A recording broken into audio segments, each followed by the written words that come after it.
But she is a district specialist, so we have one full-time position in purchasing. We take a look at all bids, so we had a number of bid openings that we had a few days ago.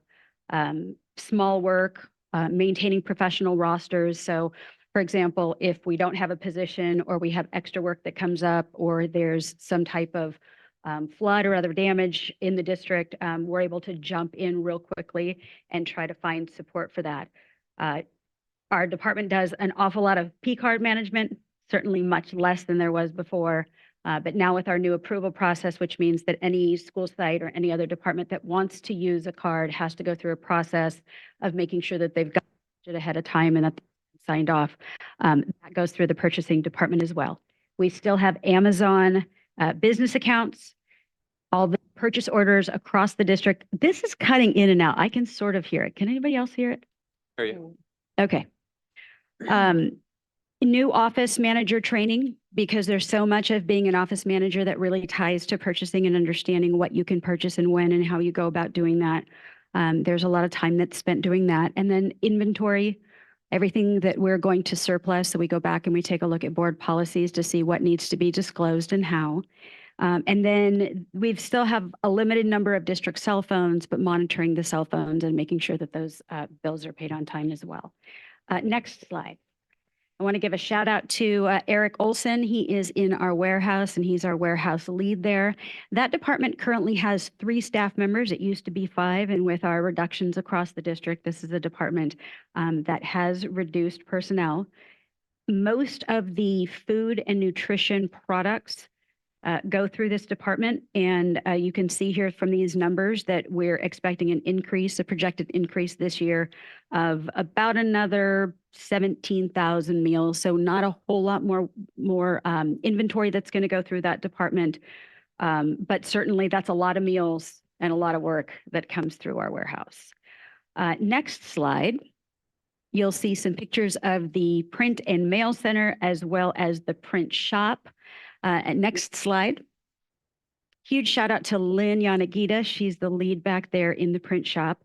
We currently have 1 full-time position and then 2 part-time positions back there. We go through an awful lot of paper, so we've never met a piece of paper that we don't like, although we're really looking for more opportunities to go more digital. The print shop last year had 8 million copies that ran through their department. And the cost for mail in the last school year, clearly we've got some benchmarks right now, but it was approximately $44 million.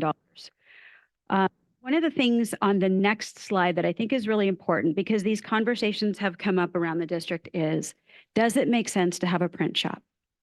So as the last school year was ending and we were embarking on this one, we took a deep dive into all of the costs surrounding having a print shop. And using last year's numbers, we took a deep look into what it would cost if we didn't have our department with our machine rentals, with our staff costs. And when we broke that down into 3 different categories, first of all, we took a look at what we were doing in-house. We took a look at NWRDC because they do offer a printing support option for school districts, as opposed to if we took everything to Staples. Now, clearly we know that Staples would be more expensive, and that's absolutely what it showed. And we're going off their pricing that's on their website, including any discounts. But even if we said we want to just take our print shop and we want to offload the work to NWRDC, based on the amount of printing that we do, we would be looking at an additional expense district-wide of about $285,000. And we think that this is really important because I think many in the community and maybe many in our own district don't understand how much work really does go through there. A lot of our adoptions have print materials, especially the consumables at the primary grades. And so the ability to have our staff doing this work does end up saving us a significant amount of money. We actually thought that NWRDC might be closer to what it cost us last year. So once we really started adding these up and doing those comparisons, we were actually pretty shocked and then pretty pleased at the amount of money that we're able to save in doing our work in-house.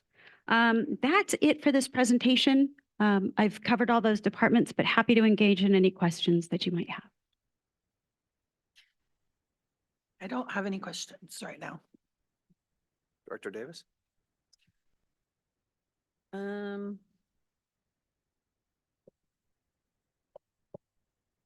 I just wondered about mailing cost and if there was look at reduction in mailing cost.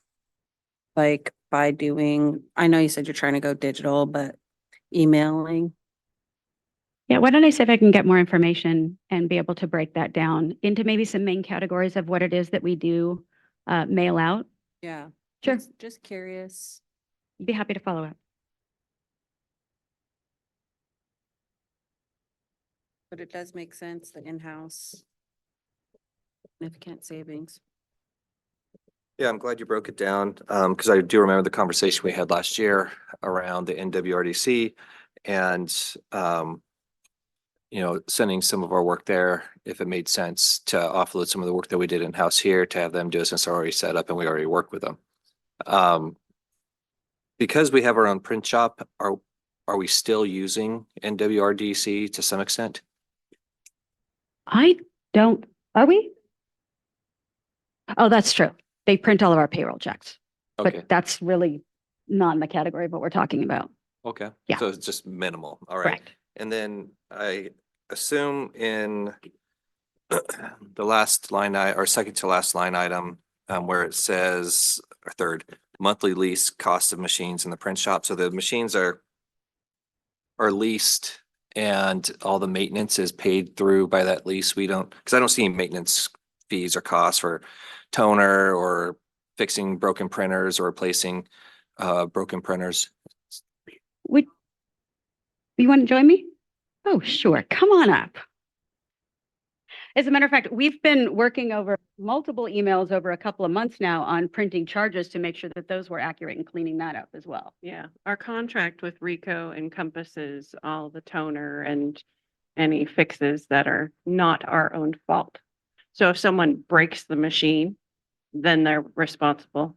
But if it just breaks down on its own, it's all incorporated in the contract with Rico. Okay, so these costs are pretty accurate because the whole maintenance part of it is built into that lease. Yeah, and we get a certain number of copies within that number. And beyond that, then we are charged for extra copies and extra printing, that kind of thing. So then that's charged back to the school. Okay, is that typical for us to go above and beyond our quota? Yes. And is there extra charge for color versus Yes. black and white? Definitely. And that's why we encourage using the print shop, because the print shop color is even way cheaper than using a Rico copier or printer with color. Gotcha.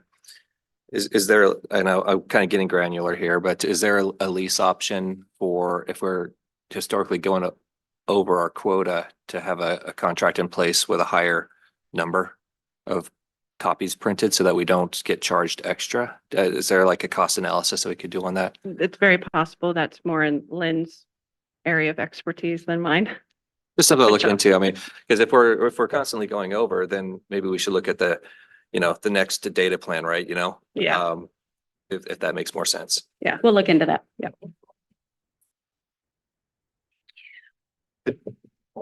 Yeah. Thank you, Dr. Gonzalez. Thank you. It is 5:25. Our regular session meeting starts at 6 o'clock, so we will break until then. Recording See you then. stopped.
Recording in progress. Okay, good evening, everybody. It is 6 o'clock, April 15th, 2024. I bring this regular session meeting to order. And the first thing on our agenda after the call to order is our flag salutes. So if you could all please stand up, and if you're wearing a hat, please take it off. Pledge allegiance to the flag of the United States. States of America. To the republic for which it stands, one nation, under God, indivisible, with liberty and justice for all.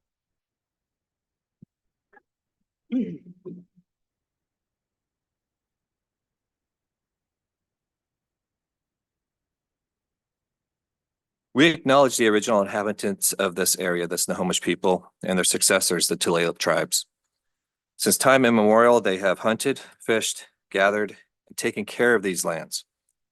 We respect their sovereignty, their right to self-determination, and honor their sacred spiritual connection with the land and the water.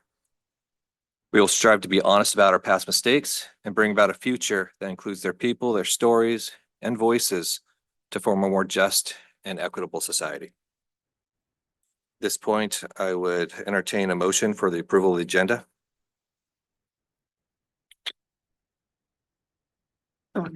I move to approve the agenda as presented. Second,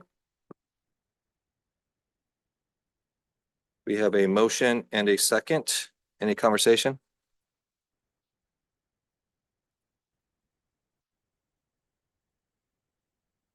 you don't, now? Okay. I want to, move to amend this agenda. Number 2, Indigenous Peoples' Day Proclamation.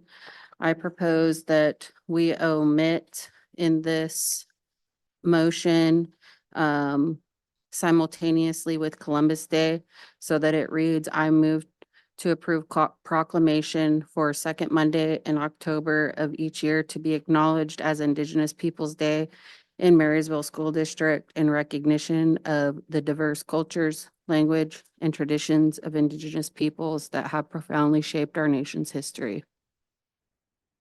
I'll second. Okay, we have a motion and a second. As the originator of the motion, you have the floor. I saw this motion in our agenda and I instantly felt compelled to, well, actually, first of all, I had multiple text messages from upset constituents about this motion. And I too also felt upset as we just started our meeting with a land acknowledgement, and to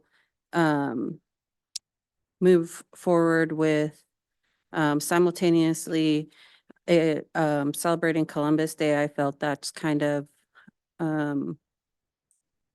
it doesn't align with the land acknowledgement, in my opinion. So that is why I'm proposing this. There are other cities and states that have done the same action, and I feel strongly about this omission from this motion. I wanted to add that our state does not acknowledge Columbus Day anymore. The city of Seattle and Spokane don't as well, and they're major cities in our state.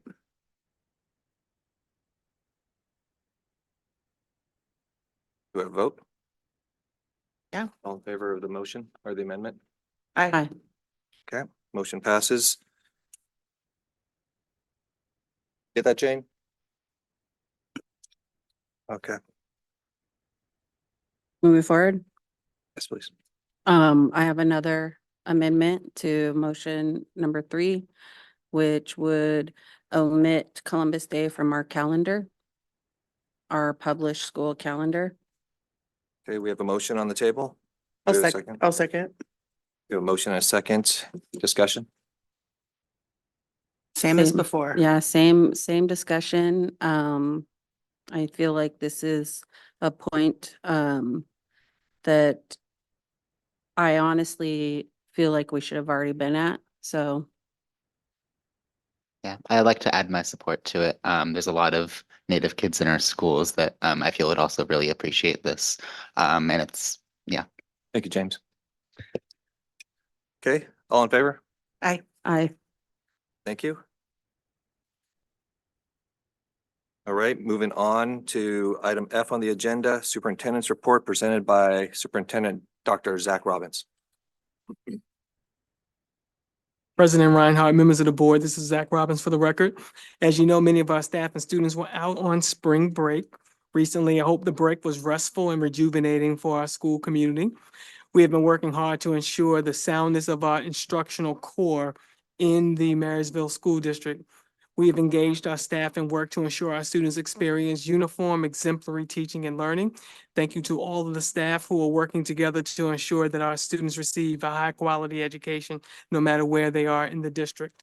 Thank you to all the counselors completing credit checks with our high school students, particularly at this point of the school year, our graduating seniors. Getting all of our students across the finish line to graduation takes a lot of effort and coordination between schools and families and students. Thank you to our counselors for your continued support of all of our students. And thank you to our Native American liaisons and other student advocates.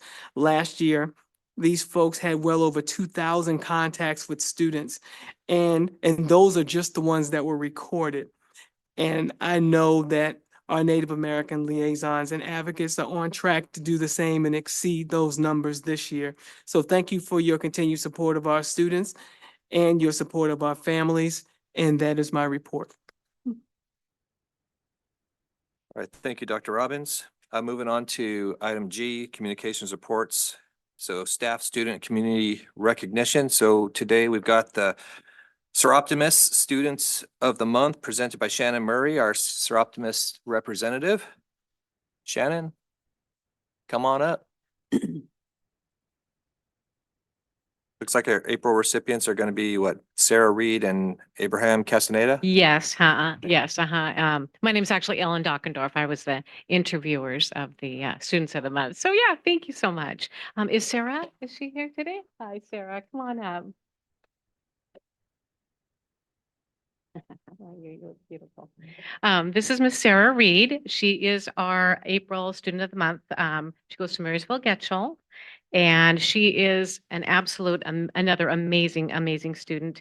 Right now, she's going to Everett Community College as well as high school, getting her associate's degree as well as and she's also this year's reigning Strawberry Festival Queen. So yeah, she's very, very, very busy. So Sarah, tell us what you're going to do after high school. After high school, I plan on going to Brigham Young University for 4 years to continue majoring in psychology, hopefully to become a school district therapist or do research in child development. Yeah. Yeah, absolutely. Now, Sarah, did you bring some family members you'd like to introduce? Yeah, I brought my mom, my dad, and my younger brother, Kyle. Welcome. Well, thank you to all Sarah's teachers, parents, family, everybody that has aided her, and of course her gumption as well. So great job, Sarah. Congratulations. Oh, wait 1 second. Oh, there you go. Introduce your beautiful. All right. Thank you. And next we have Abraham Castaneda. Am I pronouncing that? Castaneda? Yeah, Tiffany? Castaneda. Oh, okay, Castaneda. Abraham is another one of our amazing Marysville Getchell students. He has won many awards and he's a triple athlete, football, wrestling, and track and field. He's won many awards in his high school career as well. He won the John Natterstadt Leadership Award and Anyways Awards, also maintaining a very high GPA. Now, Abraham, what do you plan on doing after high school? I plan on attending Whitworth University, continue my education there, studying kinesiology, and I got offered to play football there, so I'm gonna continue playing sports there. Congratulations. Thank you. And you brought your mom here today. Yeah. Would you like to introduce your mom? Yeah, this is my mom, Araceli Castañeda. Welcome. Well, thank you so much. Thank you. Parents, teachers, there you go. Congratulations. Thanks, Abraham. Thank you so much. Thank you. If we could at this time, families and students of the month, come on up and we'll get a picture.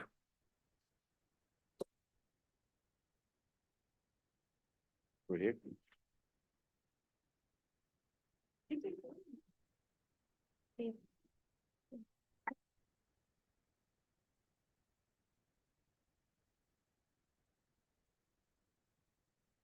Parents, get in here.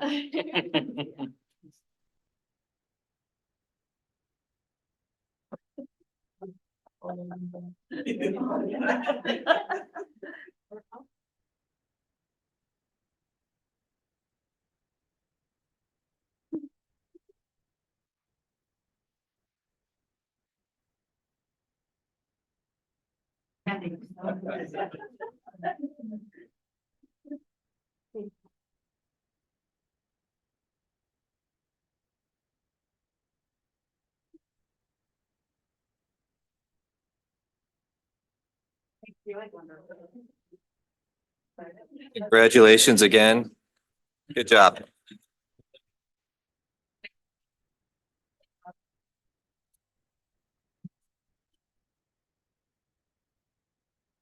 All right, next up, we've got some department updates.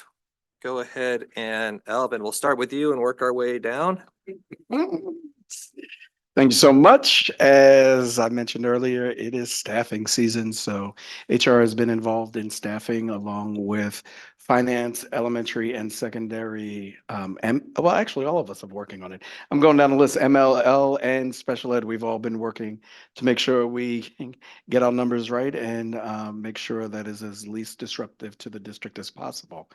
In technology, I know I've made mention of two-step authentication, and we're moving forward to figure out a feasible way possible where we are mitigating some of the pitfalls that we have experienced around two-step authentication as far as staff using their personal devices.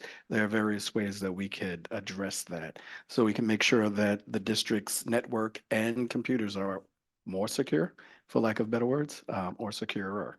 So. Thank you. Hello, Vonnie Walker, Secondary Education.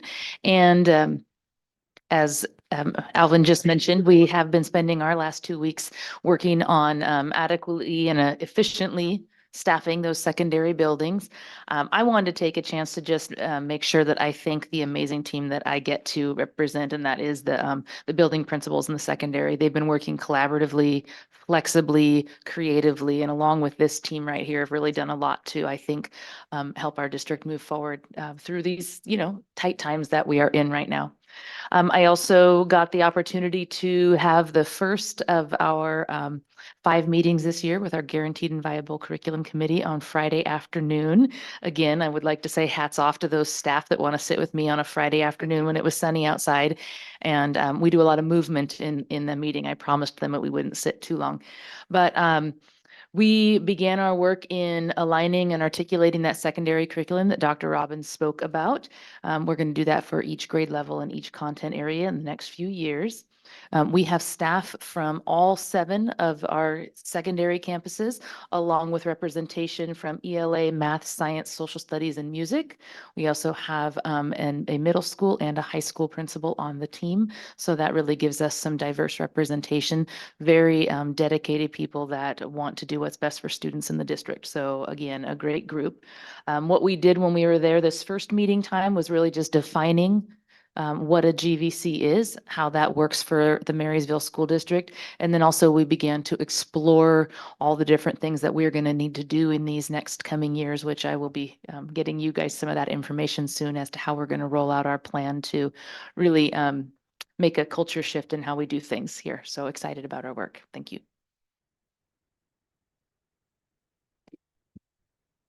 Hello, hello. All right. Good evening, everyone. Dr. Courtney Hill, Executive Director of Equity and Family Engagement. Tonight, I'm just going to highlight a couple of things about the Migrant Education Program. One is that we were scheduled to have a Migrant Education Wellness Day on April 13th, but that event has been postponed. The date will actually be announced tomorrow, so I don't want to give any spoilers, but it'll be in the coming weeks. And we are postponing that so it can increase the number of students that we're inviting. Originally, it was going to include 9th through 12th grade, but we're going to be able to extend that to 6th through 12th grade students and their families. So more on that coming soon. And then another event from the Migrant Education Program I wanted to highlight was that at the spring convening with the NWESD in Anacortes, our PAC, Parent Advisory Committee President for the Migrant Program, that's Elizabeth Alejo. She presented on a parent panel with other parents from our region and shared her experience here in Marysville and her experience with the Migrant Education Program, and really did us a great service. So I just wanted to share that and thank Elizabeth. Good evening, Lori Knutson, Executive Director of Elementary. I'm going to add to our theme tonight of staffing. We've been working really hard, elementary principals. Elementary's a little messier, so to speak, this year. So elementary staffing for the 2024-25 school year involves collaboration between HR, finance, ML, LAP, and special ed, as you've already heard. Challenges this year for elementary include, and others, but budget adjustments, making all partial positions full positions, dispersing LAP funding. K-12 this year is different for elementary. We've had to make some adjustments there. Adjusting elementary service programs, resource room reductions in special ed, adding some development learning programs. We're going to add 2 more to the elementary schools. General ed classroom reductions, potential specialist reductions that go along with that. And then final staffing decisions are pending, and we aim to complete them within the next week or so.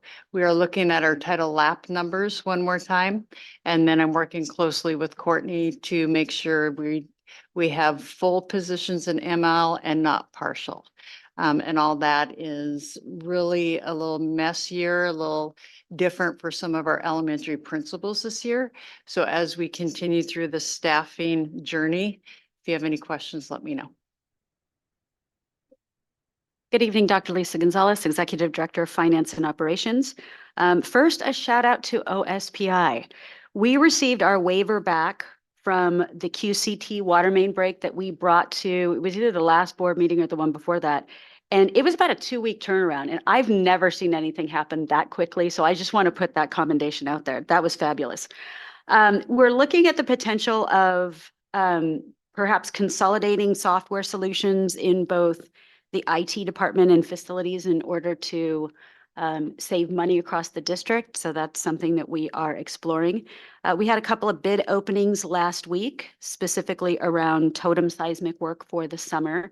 And the way that that works is we have the work done. We submit the invoices at about the same time that we're ready to pay the invoices, and we can actually get the timing to work so that we're not out a lot of money in cash in order to make that happen. But we run through the process and the state reimburses all of that.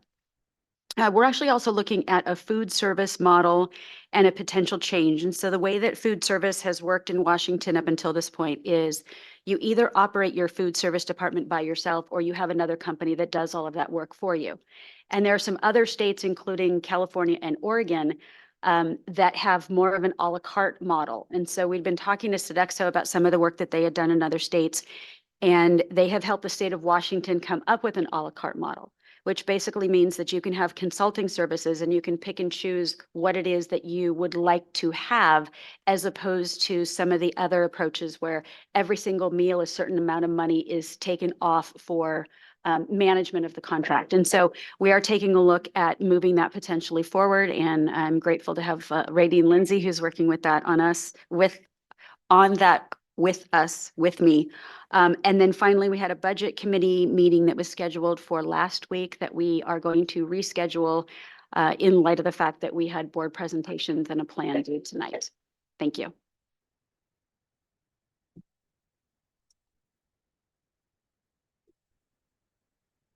Thank you. And next we have upcoming events with Jody Runyon. Good evening, Dr. Robbins and school board members. Thank you, Ellie, for putting that up. As you can see, this is a long list, so I'm not going to read everything, but I do want to point out we're midway through the month, so April has already brought us many of the items on this list.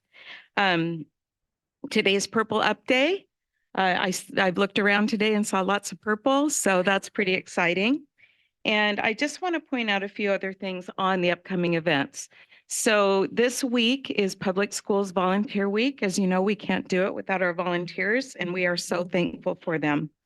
April 18th is the Native American Student Art Festival. Please try to go check it out. You will be amazed at the art that you will see at the festival. It's really great.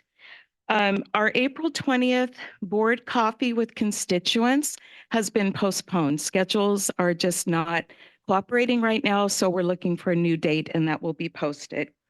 I also want to point out that April 22nd, the week of April 22nd is Administrative Professionals Week. That's our clerical staff in our schools and the district office. And we can't forget School Bus Drivers Appreciation Day and everything that they do for our children. On April 30th, I wanted to point out to the board that the Regional Apprenticeship Program, and I think Miss Ann is here, good. They're having their spring showcase. So I think you might be hearing more about that from Ann and not from me. And then I just wanted to share with the board, there was a comment brought up about how we survey our parents through the Panorama data and how are we sharing that information. So I just wanted to let you know that we are doing so. Thanks to Ellie, she's been building some web pages to share the data. We will be sharing the Panorama results for the district, and every single school site will have the data shared for their schools. So that will be accessible by staff, parents, and the community. So we're looking forward to that. And then I just want to encourage people that are community members without children in school to sign up to be on our key communicator list to receive information from the district. That's a social media campaign that the communications department has going on right now. That's one of the areas that is hard for us to reach. So we really encourage people who don't have children in school, sign up so that you can receive our electronic notifications and information. And that is all I have. Thank you for this opportunity. Quick question. Greece, when is that? That's the next couple of days, right? Yes, it's a play. Yeah. That's coming. I don't see it on here. It is. Oh, Is it? yes. Where is it? I didn't mention it. I'm sorry. There's a long list. See it. It's out of Yes. Order. Opening night is the 18th and there's a car show on April 20th. I see it.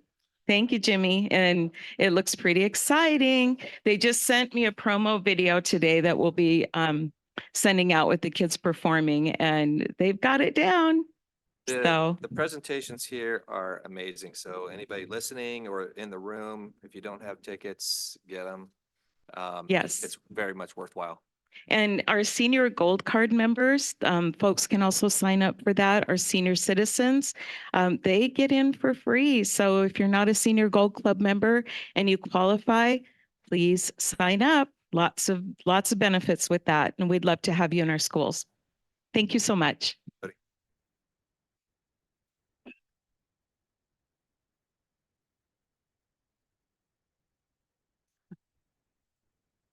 It is stuck in my head now too. You're welcome. Okay, next we've got hearing of business of visitors. So looks like first we've got Becky Roberts.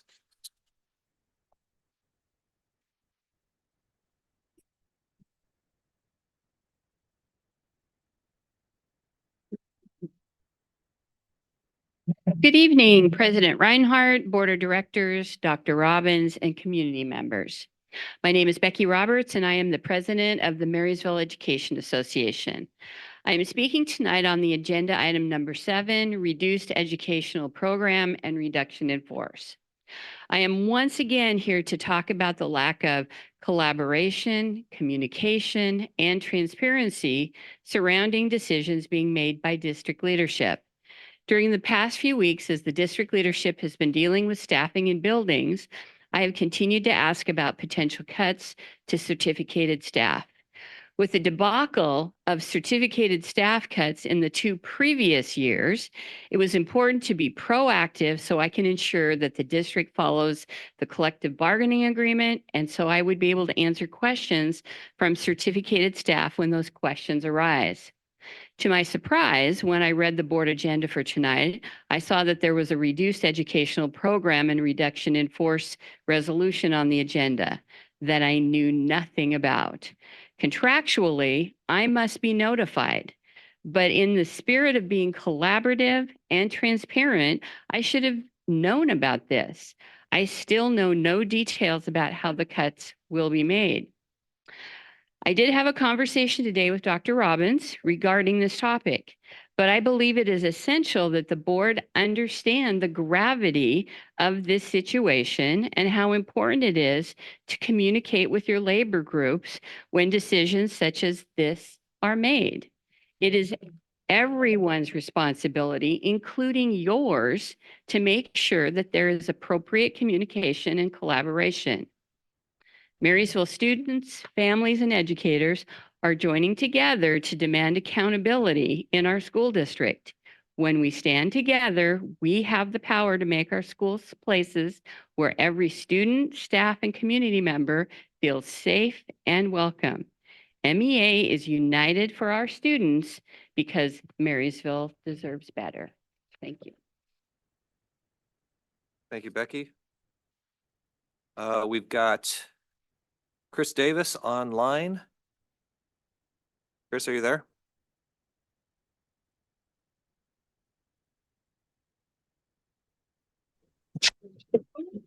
Hello, Chris Davis, Marysville. I don't know if you guys can hear me or not. Chris, can you hear me? Hello? Hello? Going once, I'm going here. twice. Okay, moving on.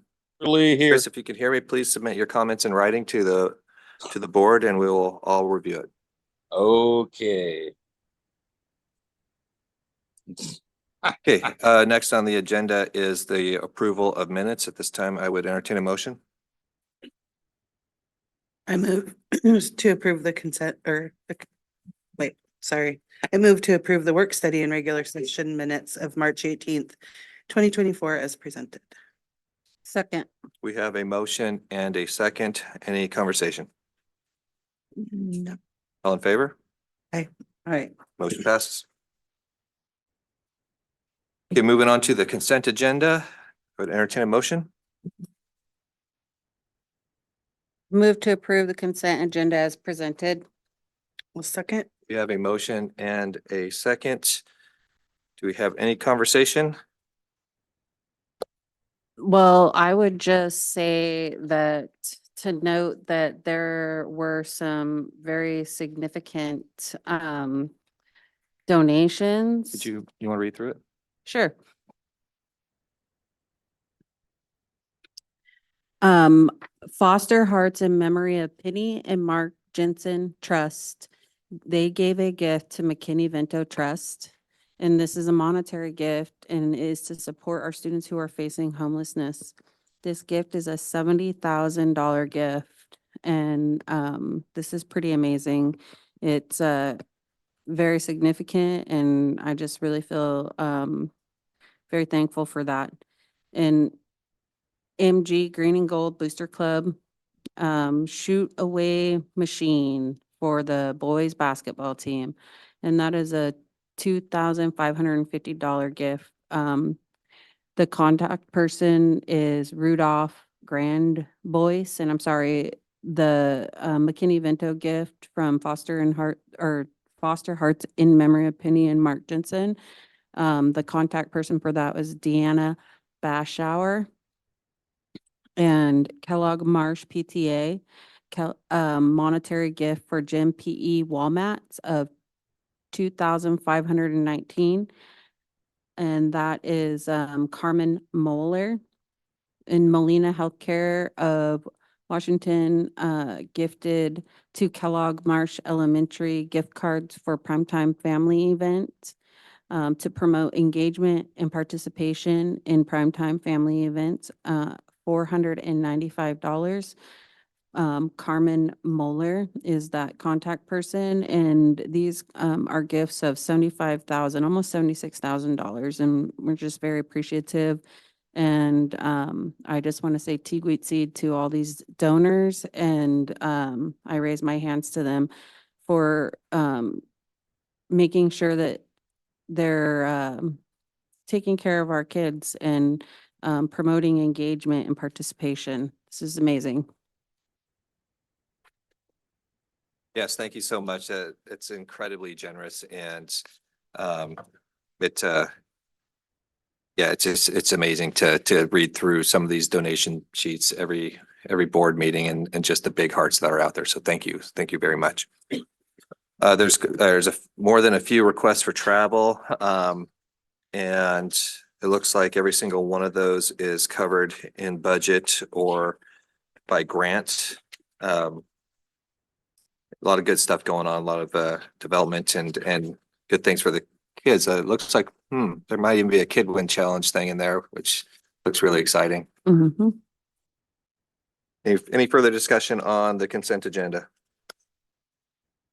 Okay. All in favor? Aye. Aye. Motion passes.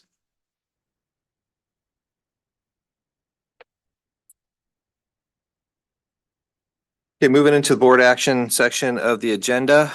First up, we have Bonnie Walker, Executive Director of Secondary Education, and Dr. Ann Carnell, Assistant CTE Director. Welcome. Hello, Dr. Robbins and board. Thank you for having us here tonight.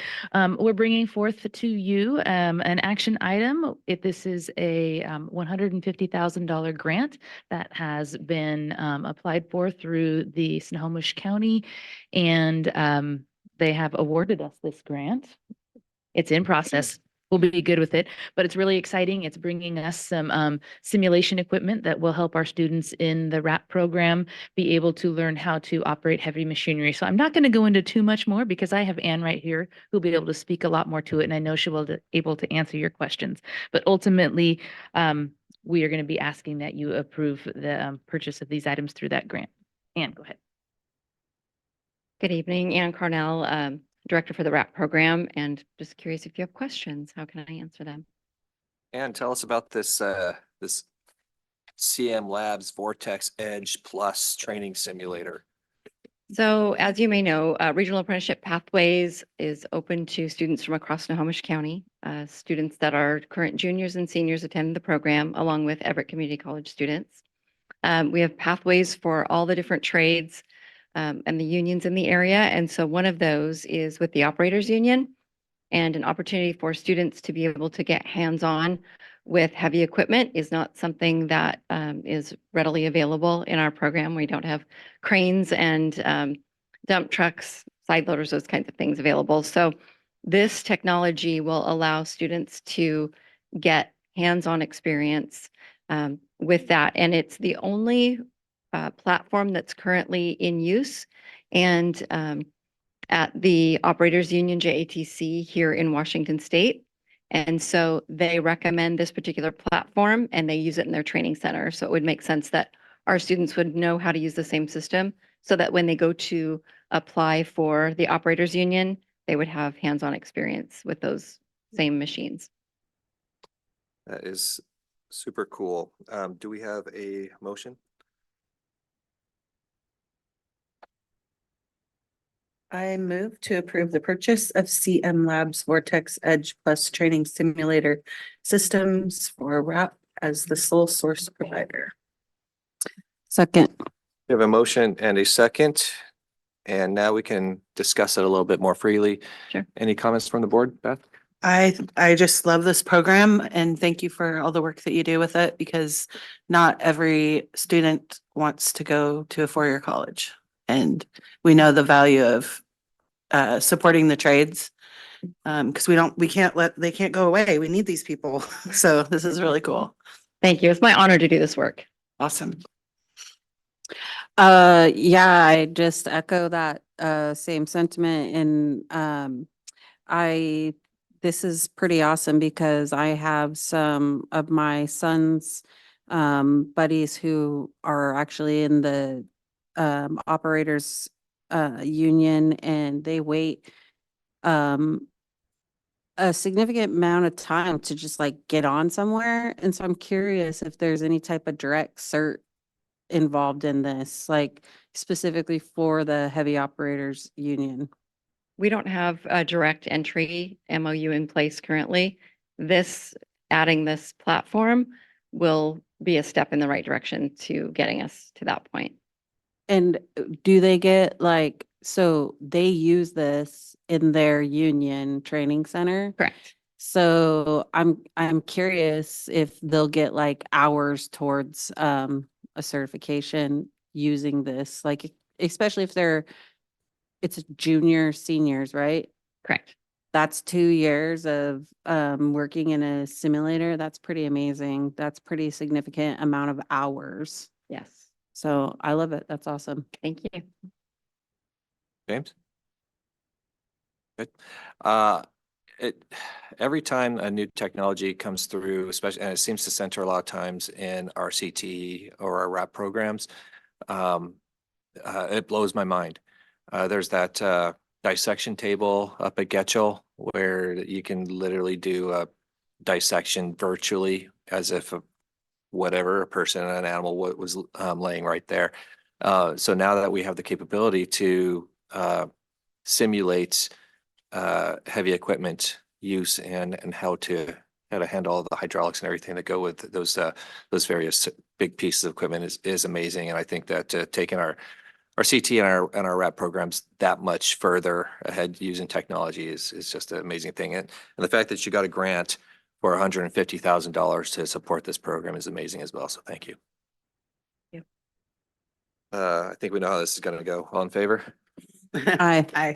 Motion passes. Thank you all.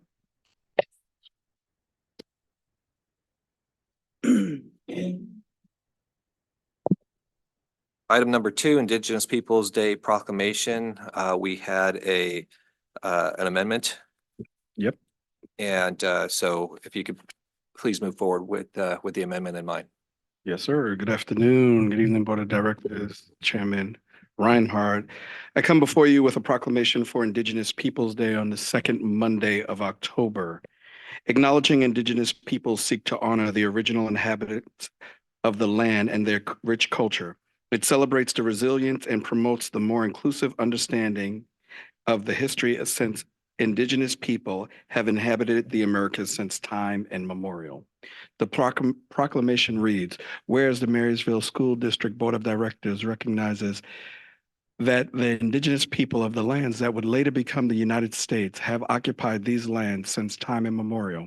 And whereas the diverse cultures, language, and traditions of indigenous people have profoundly shaped the history of our nation, and whereas indigenous people continue to make significant contributions to our communities through their knowledge, art, and resilience, and whereas the second Monday in October, a federal holiday has been observed as Columbus Day, and whereas the states and cities across the United States and in Marysville and Tulalip have strived to become a more inclusive society by recognizing the contributions of all peoples, including indigenous peoples, and whereas the Marysville School District values diversity, equity, and inclusion and strives to create a learning environment that celebrates the rich heritage of all its students.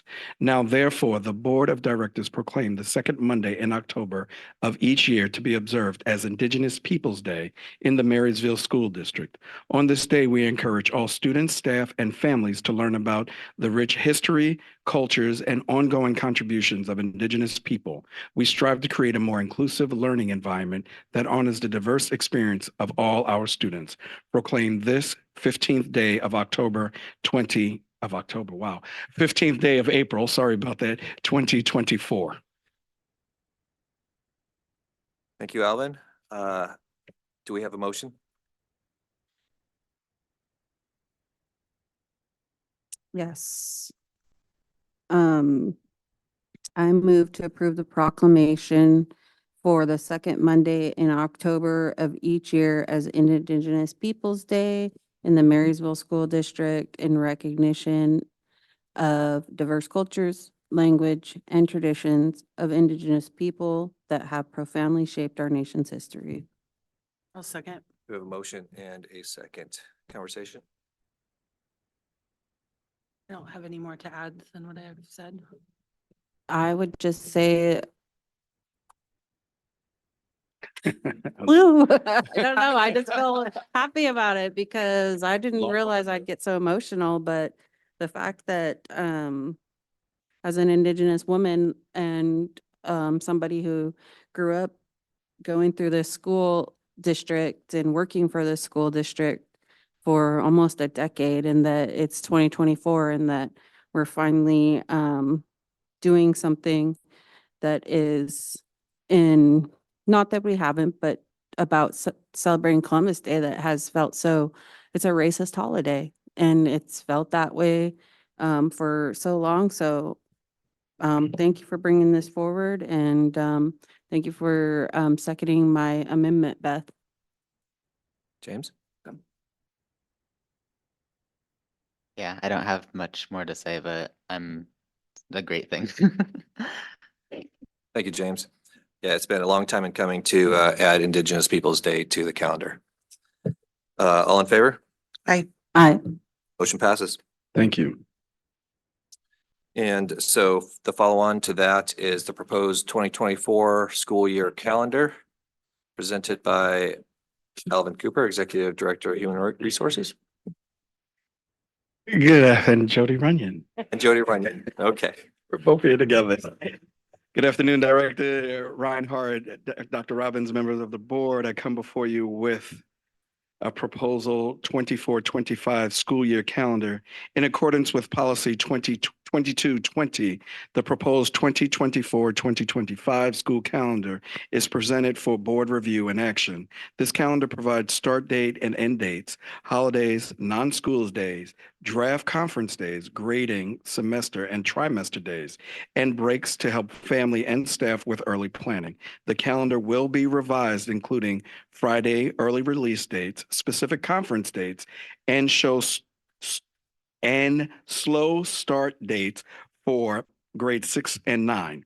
Once the dates are determined, the 2024 school calendar will be updated and published on the district's website and shared with family and staffs before May 1st, 2024.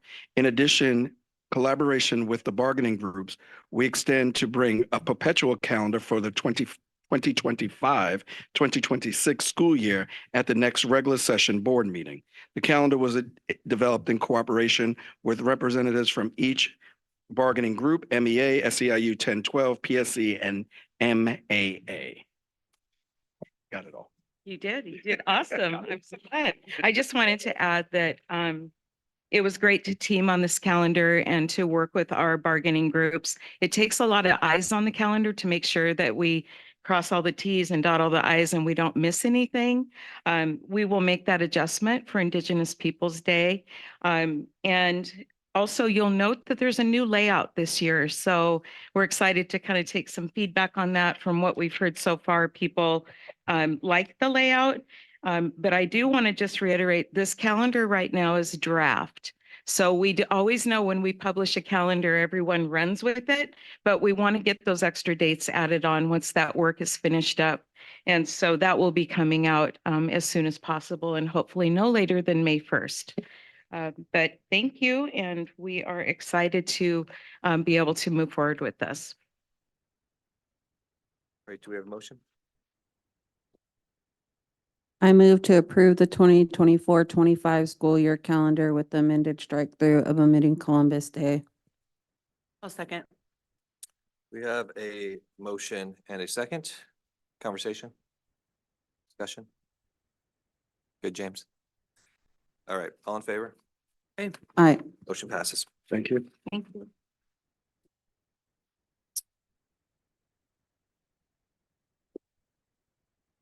Next up, we have Dr. Lisa Gonzalez, Executive Director of Finance and Operations, presenting on the purchase of 2 buses. And I'm going to introduce Kim McAbee, who is our Director of Transportation. She's going to take this item. Welcome, Kim. Good evening. Good evening, Dr. Robbins and School Board. Presenting the purchase of 2 new buses. The funds are available in the Transportation Vehicle Fund for the amount of $407,272.93. OSPI gives us a state contract each year, and we've utilized that. It itemizes the specifications. And so that allows us to meet all the bid requirements necessary. The district is purchasing new buses to replace our aging and broken buses. We have several of them that are aging. The necessary process, it ensures that our district continues to receive funding into the Transportation Vehicle Fund because they kind of prorate the buses out for either 8 or 13 years. So we get that money coming in, which builds the Transportation Vehicle Fund, allowing us to order more new buses from that. And that could be used for purchasing yellow buses only. So if we don't use the money in there and continue to purchase with that, then we also lose incoming dollars into that pot for future purchases. So I would recommend that we get an approval on the purchase of the 2 new buses. We have a motion. I move to approve requisition number 0000290980 in the amount of $407,272.93. I second. Have a motion and a second. Any discussion? Any questions for Kim? I have a question. What happens to the old buses? We generally trade them in Okay. if they're operable. We have a few that have blown engines that we can't trade in. So generally they're towed off to scrap. And then that money, does that have to go back to Goes back OSBI? into the Transportation Vehicle Fund. Okay. Remember the buses are like super cheap. What was it was like they were valued at like $100 or something. Yeah, so the last trade-ins, they gave us like $100. And then on this purchase, they gave us more because they meant $100 below scrap value.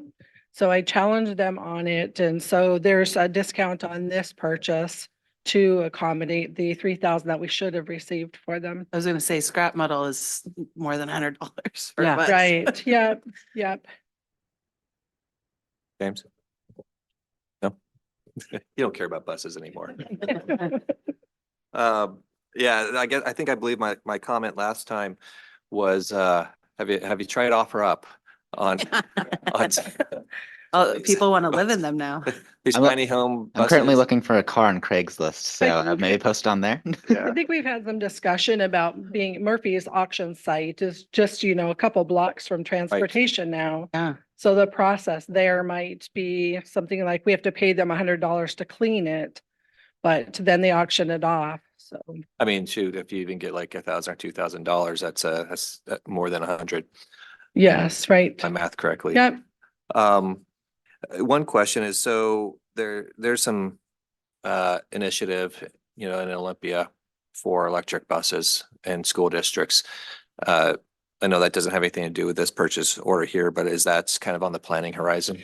Yeah, we're always looking at them. They do the drive-in rides where they bring the vehicles in, and then we co-op with Lakewood. Lakewood's purchased a few, but right now it's such a new item that a lot of people are jumping in to buy them, but they're still a couple years out. So if you purchase it today, you might get it in a year or two. And then I noticed Lakewood is constantly, like their bus goes down and then they're not authorized to repair it. And so I think there's still the cost of them and our need for new buses right now coming in and still keeping that option, I think is really important.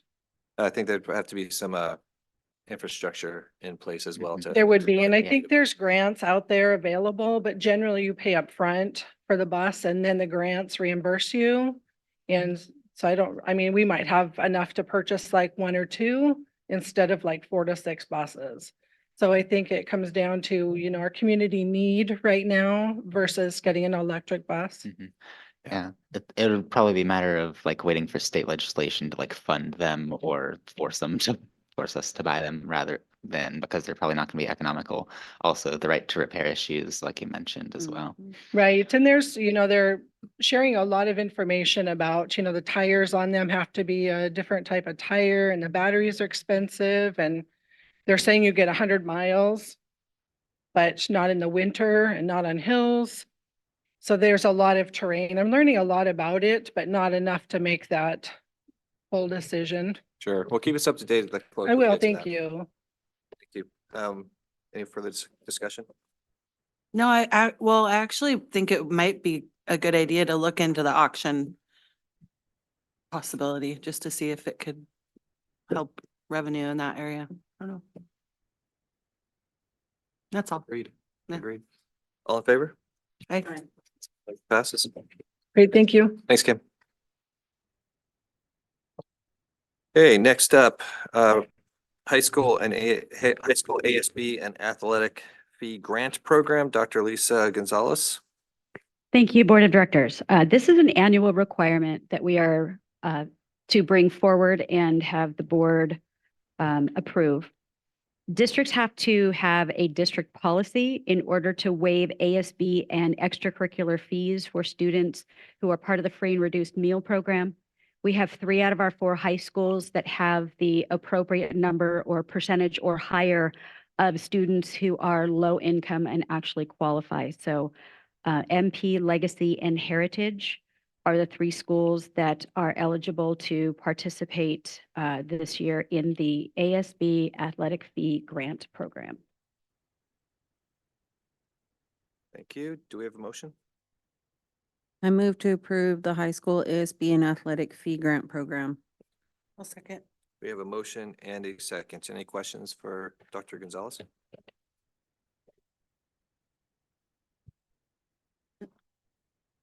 Okay, all in favor? Aye. Passes. Thank you. Welcome. Oh, don't go anywhere. I'm not. Financial reports, February 2024.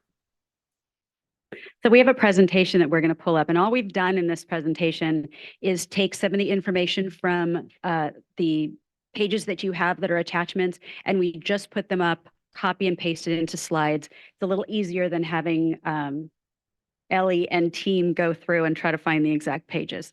So these are our February financials, and what we're going to do over the next couple of months is you're going to see some changes in what these look like. We're trying to include more information as well as longitudinal data to show you what it is that we're dealing with from a financial perspective, but also enrollment, because enrollment really drives a lot of these numbers. So let's go to the first slide. The first 5 components of what you're going to see are funds that you're used to getting information about. To start with, the general fund, most of this really does come from our enrollment. So we have some tables that I'm going to show in just a second. But what we're doing is we're adding a little more of a narrative in these parts. And so we always take a look at October to October when we're comparing school year to school year. We had a student enrollment decline this past year of 411 students. And so we're really working closely with a demographer, Flow Analytics, to take a look at birth rates, to take a look at anything that might be going on in the community building, which fortunately is happening in the city of Marysville, unfortunately not happening within our district boundaries. But we've got information about the general fund. We brought in property taxes, general apportionment of approximately 9.9 million. Our expenditures right now for salaries and benefits are hovering somewhere between 13.5 and $13.7 million a month. This is something that we're also tracking month to month. I think that pretty much covers everything in the first slide. Next slide, please. And this has our 2 of our other funds, our capital projects. So as you'll remember, we borrowed $5 million from ourselves. We're expecting that when that's paid back in October, that'll be another approximately $275,000 that will go into the capital project fund. We don't have a lot of expenses that are coming out of here at the moment. We just did have some door changes that we needed at 1 or 2 of our sites for ADA compliance, Americans with Disabilities Act, as well as the totem seismic project that you all know has been going on for a while. Down in the debt service fund, We have approximately $1.46 million in that fund balance. And on the next slide, you will see that ASB, we should probably be borrowing from them, although the goal with ASB funds is really for them to be using the money for the current school year, for the current students. But right now, as of this point, they have $1.5 million in their coffers. So they've learned a great deal about mathematics and savings. The Transportation Vehicle Fund, as Kim McAbee was just discussing, those funds are strictly for vehicles. And so at this point in time, prior to the purchase that we're recommending, there's close to $900,000 in that fund. If we take a look at the next slide, there are two slides here with data. And again, these are in the board packet and they are in the presentation close to the front of the 30-something pages. The first one shows the February head count. And so what we're going to start bringing is we're going to bring the head count for every single class, every single grade level in every school so that you can see what we're seeing on the back end. So this is what February looks like.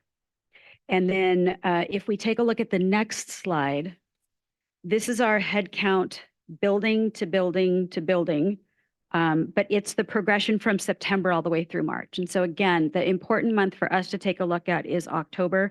October is where we benchmark everything. And so if October was sitting at 9,368, we're down a little more than 140, about 145 students right now.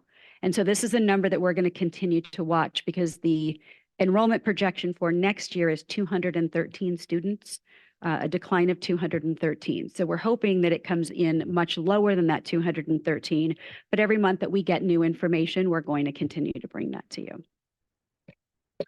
Next slide.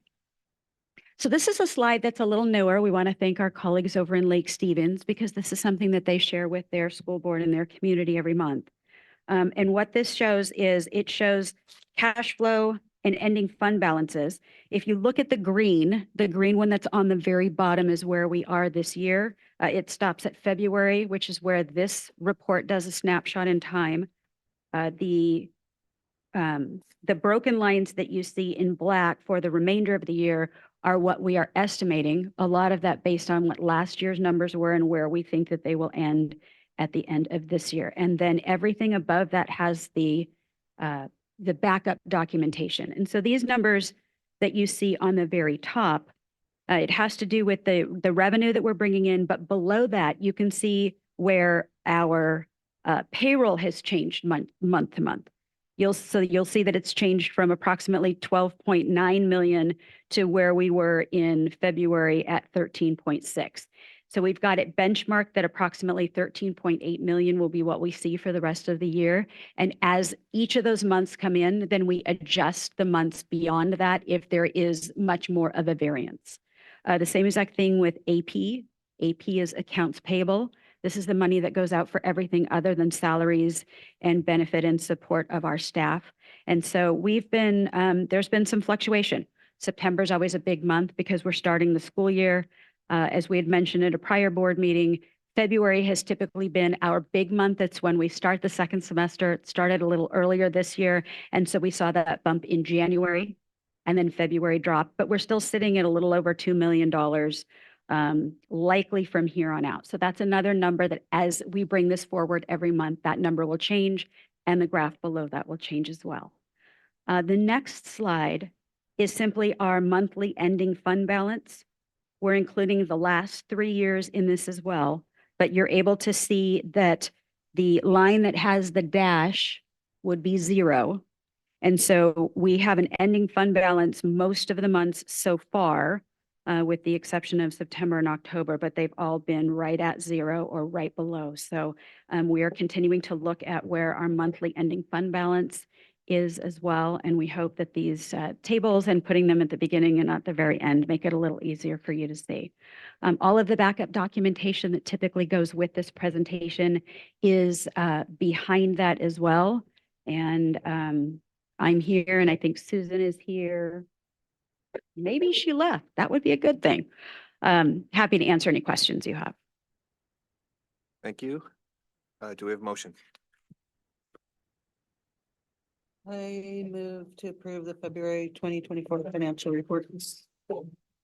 Second. We have a motion and a second, and we can move into conversation or questions for Dr. Gonzalez? Director Hoiby? So the jump in April, is that just because we get a chunk of money from taxes? Which slide? The, Oh, you're looking at, if we could pull the slides back up, it should be the first graph beyond enrollment. And what we're seeing in this one is that's when we see our levy money the levy. money, coming okay. in. So there's a tad bit of it that came in March, but you see the big jump there in April because it's finally hitting the books. And so we're able to see it, although it's always been budgeted in and we've always acknowledged it. This is where we're seeing the levy from last year finally coming. Correct. Right. into The levy that was passed on February 14th of 2023 is finally here and in the books this month. Well, we need to acknowledge that. Yes. We're very grateful to our taxpayers. Dr. Davis? No questions at this time. You said you worked with that like statistics company or A demographer? yeah, demographer. So I saw that Marysville Pilchuck over the past year lost like 23 students and Getchell lost 70 students, which is interesting. Do they like have any public information, or is it just private to the district, that information? Or just like why that might be? Or So somebody who has more history than me would probably need to answer that, because I know that there were some boundary changes or something else that happened within this past year as far as space goes. okay. And also interdistrict transfers that I believe we were no longer accepting. But there's more to why Pilchuck decreased that I know of. I'm sorry, Getchell, Okay. because Yeah. Sorry, just a curiosity, that's all.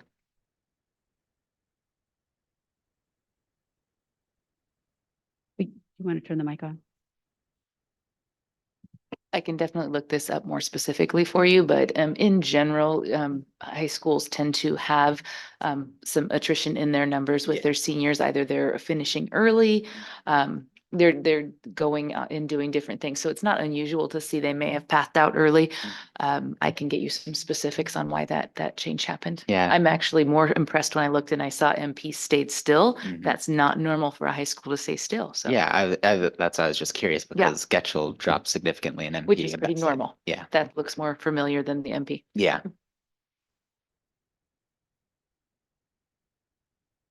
So when you were talking about the ASB funds, I think I recall from prior year, their number was much higher. And correct me if I'm wrong, and then we kind of needed to give them a little kick to spend their money. Is that why the number's a bit lower this year? I can't speak to prior years. I know that starting this school year, they were well over 1 million, but I don't recall what it was for years prior to that. I can get that information. Yeah, I And- mean, and- it's not important. I think that the messages sound that, it's the saving of the money is important. But especially for the graduating class, it doesn't do them any good if they don't use it as well. What happens if they don't use it? Rolls over to the next year. Yeah, because I'm pretty sure there's probably a significant amount from class of 2020 left in that. Yeah, it would be interesting to go fund, back before COVID. That's a good point. Yeah. Tell them to have some fun. They got some money in the bank. Invite the board. Invite them. Why can't we have a senior cruise? He went there. Okay. If that's all for discussion, all in favor? Aye. Aye. Motion passes. All right, next is we have resolution number 2024-07, reduce educational program and reduction in force, presented by Alvin Cooper, Executive Director of HR, and Dr. Lisa Gonzalez, Executive Director of Finance and Operations. All righty, bringing up the show. Good afternoon, Derek, President Reinhardt, Dr. Robbins, members of the board. I bring to you a resolution number 2024-07, reduction in education program / reduction in force. At present, with a deficit budget and the need to pay back an interfund loan with interest from the capital funds project, the level of funding the district will receive from specific federal, state, and local funding sources is insignificant to allow the district to maintain its current educational programs and services, requiring additional reductions to meet the requirements of the binding conditions. Binding conditions require the district to pass a resolution with a reduction scenario by April 15th, 2024, that will reduce programs and services for the 2024-2025 school year. Additional areas of reduction may be identified in the reduction educational program planned. The resolution reads, get ready, it's a long one too. Whereas the Board of Directors understands that the Marysville School District is currently in binding conditions with the State of Washington State Office of Superintendent of Public Instruction, and whereas binding conditions occur when the district was required to adopt a deficit budget for the 2023-2024 school year when its expenditures exceeded its revenues, and whereas the superintendent and key district leaders have taken the necessary steps to meet the requirements of the binding conditions, and whereas the Board of Directors has received regular financial reports at the regular session board meetings on the status of the district's finances, and whereas the superintendent has been appraised of the financial status of the school district concerning anticipated student enrollment and estimated revenues and expenditures for the 2024-2025 fiscal year, and whereas the district has reviewed and estimated revenue and expenditures, its projected student enrollment, and its current numbers of anticipated and confirmed retirement, resignations, and other vacancies in certificated and classified positions received to date for the 2024-2025 school year. And whereas at the present time, with the deficit budget and the need to pay back a $5 million interfund loan from the Capital Projects Fund with interest, the level of funding the district will receive from specific federal, state, and local funding sources is insignificant to allow the district to maintain its current educational program and services, requiring additional reduction to meet the requirement of the binding conditions. And whereas if additional funding over current projections become available, the superintendent will consult with the Board of Directors to exercise its discretion to allocate funds in the best interest of the district and in accordance with collective bargaining agreement and language. And whereas the Board of Directors has determined the base on information from the superintendent for the 2024-2025 school year and the decrease in state and other fundings due to declining student enrollment will result in reduction. It will result in reduced financial resources and fiscal necessity exists to adopt a reduced educational program for the 2024-2025 school year. And whereas to meet the requirements of the binding conditions, the district is planning to reduce approximately $4 million in educational program, resulting in the reduction of 41.3 FTE certificated staff positions, teachers and other certificated staff positions, and 3 FTE classified positions. And whereas the district recognizes that additional reductions in other areas may be necessary, and whereas to future meet the requirements of binding conditions, a detailed reduction educational program plan is to be developed, which will set parameters for changes necessary for development of the 2024-2025 district operating budget to be brought to the Board of Directors for public hearing and adoption at a future meeting. And now, therefore, be it resolved that the Board of Directors of Marysville School District number 25 direct the superintendent to develop a reduced educational plan for the 2024-2025 school year, so certificated and classified employees who may be affected by said reduction may be provided timely notification by applicable law and contractual provisions.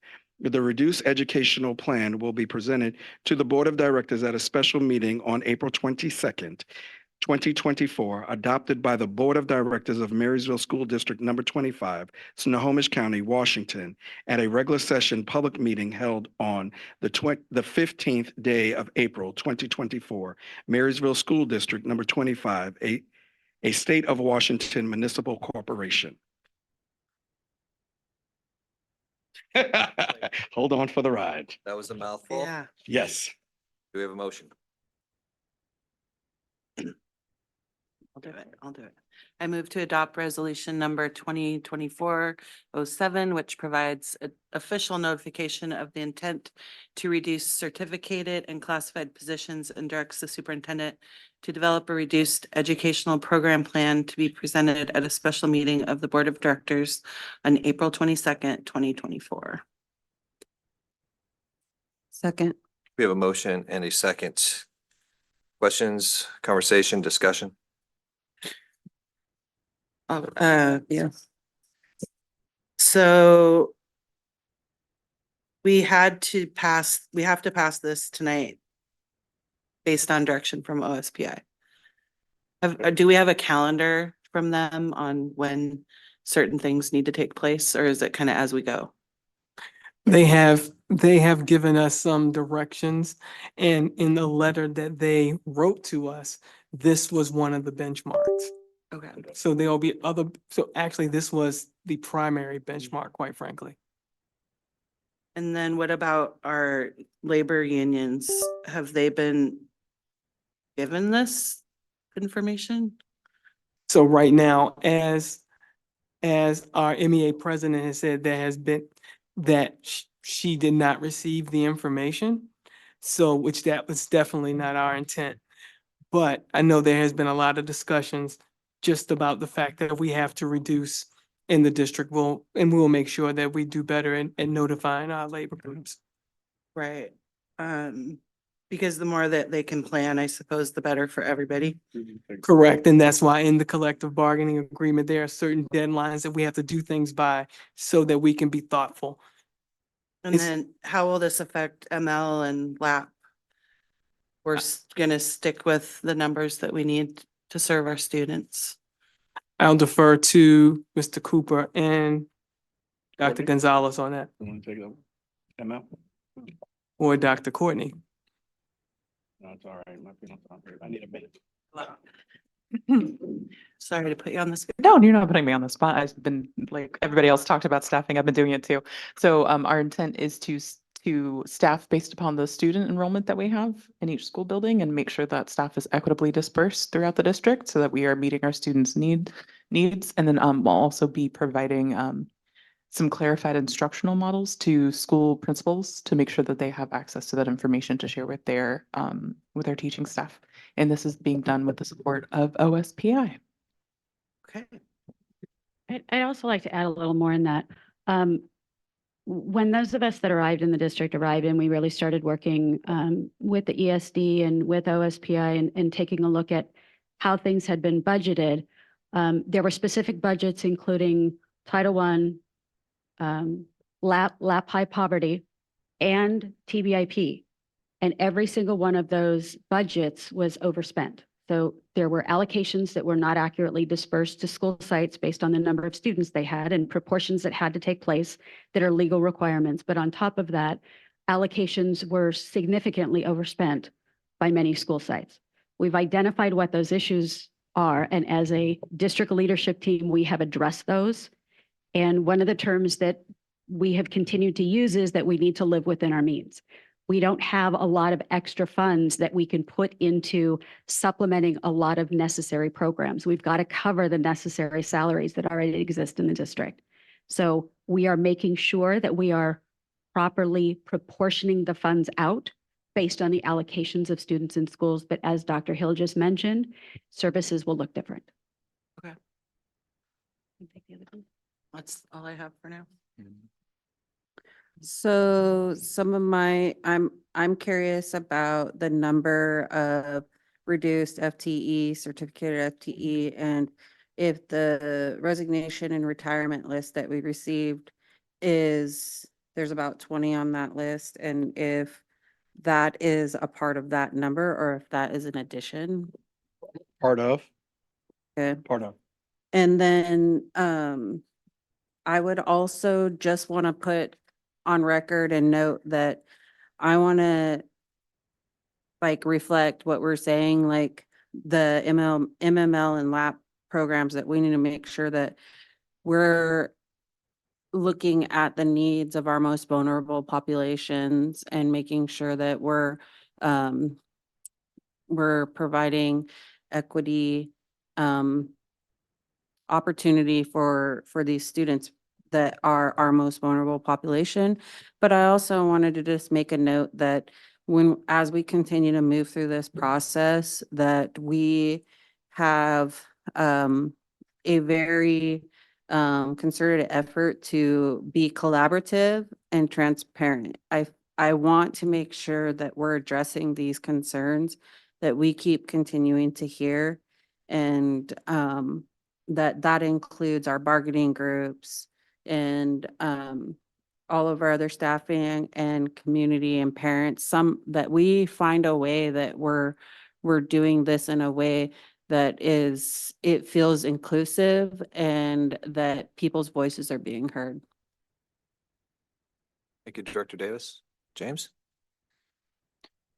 So this is just very concerning to me because we already have stripped so much. So having to strip 41.3 more full-time employee hours is a lot. And we've known this has been coming since for over a year now. So I just wonder why we haven't made more cuts to like spread it out over the previous school year and next year, and why it's all happening next year. I mean, we've already made a lot of budget cuts, but why this reduced educational program is happening over the You next. asked a really good question, James. We have known this for a while. And what we have discovered going through this process this year, and anybody will redirect me if I need to be redirected, is that the process or the cuts that needed to be made over last year, a lot of them weren't. And then when we came in, we realized that where we were financially and how we got to where we are financially. And while Dr. Gonzalez mentioned that we're living within our means, you also hear me say we're trying to right the ship. We needed to address this specifically and head on. And this, to be honest with you, is the first of many to get out of binding conditions. So while 41.3 is a lot, and we know that a lot of that could have been spread out over last year and this year and even next year, some or a lot of it was not done last year. We have no choice. We have to right this ship now. We will be writing some more, and there will be more looking ahead, there may be more reductions. We have to live within our means. And for a while now, we have not, and it's cost us. I think if I can just add to that, and I'm not going to disagree with anything that he just said. The first piece is, if we tried to spread out reductions over this year and next year, right? So let's say that we just did 30 this year, and then we did more next year. The problem with doing that is the sooner you can do the most amount of reductions, the better it is for your bottom line. And so for us to exit binding conditions, by the end of the 25-26 school year, we should have $10 million in our ending fund balance. We should have $10 million in savings, if you will. And we're having a difficult time getting to that point for that year if we don't make the reductions now. Yeah, it's just every year, if like we cut a bunch of funding and many kids fall behind this year, that will make it much harder for us for years and years in the future. So Agreed. it's one thing is just our budget and our bottom line. Another thing is ensuring that we get good education for the now and for the future for our kids. And also our multi-language learners as well. We need to ensure those because I've heard some horror stories of the things that have been cut for them and what little support they're receiving. So we really need to ensure that we're supporting them as well.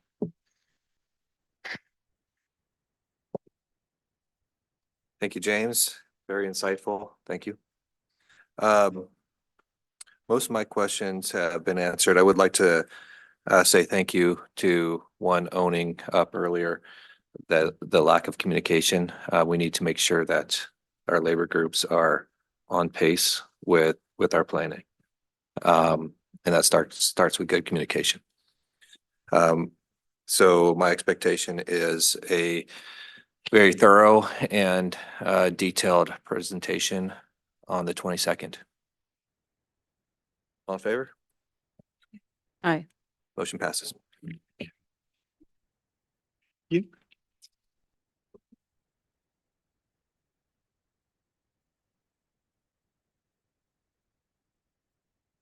So for follow-up items, work study dates, board meetings dates, and upcoming events, April 22nd will be that special session meeting that we just discussed. I just mentioned. May 6th will be our next work study and regular session meeting. Yes, we'll be into May, which is, James, that much closer to that special date, the end of this year of graduation. Dr. Robbins, any comments? The Marysville School District has been here for over 100 years, and we will continue to be here for the next 100. That's all I have. Thank you. Board comments. Well, I missed the last board meeting, so I don't know can't think of how far back I should go on what I want to talk about, but Eliza, Director Davis and I did the coffee with constituents, and I think it went well. It's good to have that face-to-face time with people and kind of get to know the faces behind the emails and stuff that we get. And we both of us did follow through on, questions that had come up and specific things. So I want whoever came to that to know that we listened and followed up. Even if you haven't heard anything yet, we've taken steps on some stuff. I wanted to say congratulations to the Sir Optimist Students of the Month. My mom was a Sir Optimist member in Marysville, and she loved doing those interviews. So it's kind of near and dear to my heart. And I also wanted to recognize Dr. Michael's daughter, Claire, who got accepted to Harvard, which is why she is not here tonight. So I just wanted to shout that out because, we do produce some good students here in Marysville. We have awesome educators. So I think that shows. That's all I have. Dr. Davis, go ahead. I guess just following up that, I am very appreciative of, folks seeing the need to kind of right a generational wrong for our Indigenous people and making that acknowledgement. That doesn't only just mean a lot to me as an Indigenous woman, but it also means a lot to our Indigenous students who maybe they don't understand why something like that is still on our school calendar and they actually have a day off for it. So that, but also as a school director, I really look forward to seeing us find a way to become a more collaborative force between all of our partners, our families. And I know that everybody works hard. And I just think that we have to, in the situation that we're in, find ways to do meaningful work in collaboration together so that we can move forward. And we're seeing some good learning take place in our school district that I feel very proud of. And so I guess I just want to reiterate that and also say that I'm trying to get myself into the schools more so I can firsthand see some of that learning, and I'm looking forward to getting to go and do a Snuggle Up and Read event tomorrow night. And as a longtime supporter of the Native American Art Festival, I encourage folks to go down and take a look at some of that artwork. And I just want to also say thank you to all of I got to grab this because I got to cheat a little bit. Sorry. Well, I want to kind of pay homage to our kids who are children of military members that are enlisted. Also public school volunteers. You really couldn't do any of this work without volunteers. That's one of the things as a Indian educator for many years that I tried so hard to enhance in our school was getting our parents and families and community members to actively participate and be a part of the system, learn how to be a partner in education. And I still truly believe that that's how one of the ways that we're gonna build those bridges and make the difference that we seek. And I want to say thank you to our support staff that are in the schools. And that's in May, but shout out to the teachers. I just wanted to make sure I'm giving props to all the folks that are making these schools happen. So schools go around. So that's it. Igwitsid. Thank you. James? I don't have much to say, so I'll just end my or the meeting on a positive note. Go see Greece, buy all of the concessions and support them. Opening night, April 18th. Be there. Thank you, James. You actually took one of my bullet points. Or ditto on that.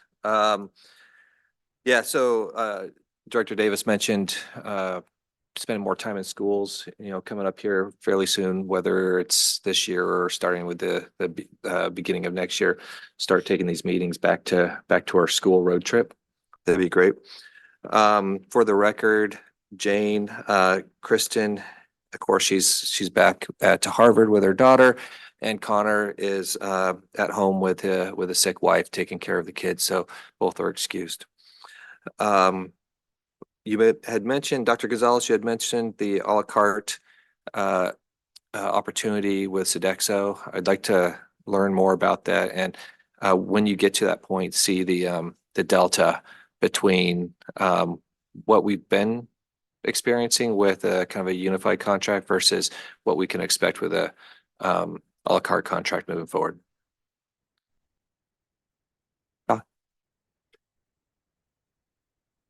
I just want to publicly clarify something. We have a current contract with Sodexo. So we would be going out for a brand new RFP that other companies could compete in as well. Gotcha. Okay. Understood. Thank you. Yeah, volunteer week. It was mentioned earlier, volunteers turn into employees oftentimes. So everybody out there that is online, that's in the room, I think most everybody in here is an employee, I think. Maybe not you. But yeah, please volunteer as much as you can. It's important. I did get a text, evidently online. I think Chris Davis was heard, but we couldn't hear Chris in the boardroom. I've asked Chris to send his comments in, but if that's something that we can test ahead of time, just to make sure that the people that are on Zoom, if they're speaking, we can hear them. Go see Greece. All right. At that, it is 7:27 on the 15th of April, 2024. I call this meeting closed. Record.